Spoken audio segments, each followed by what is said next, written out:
कमन खेत उपजे करलिया बड़ी हरियर करलिया बड़ी हरियर हो।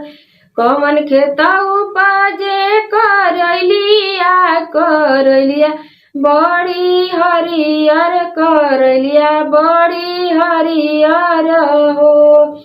केकरा को की जनमेली दुलारी धियवा बड़ी सुंदर धियवा बड़ी सुंदर हो।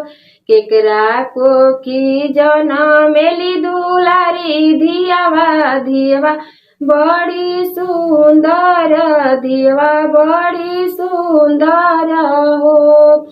पूरा खेते उपजे करलिया बड़ी हरियर करलिया बड़ी हरियर हो।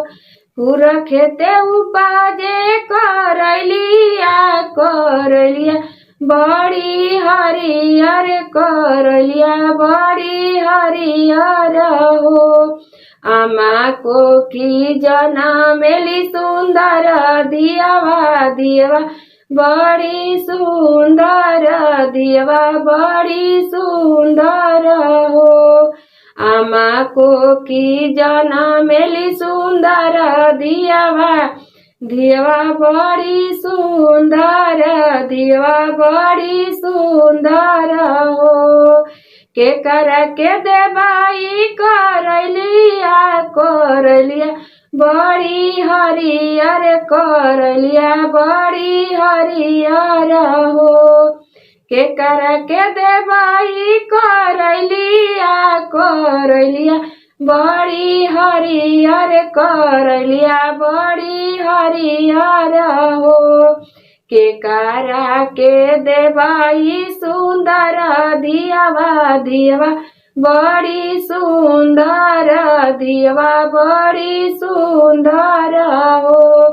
केकरा के देबाई सुंदर धियवा बड़ी सुंदर धियवा बड़ी सुंदर हो। मुजरवा के देबाई करलिया बड़ी हरियर करलिया बड़ी हरियर हो।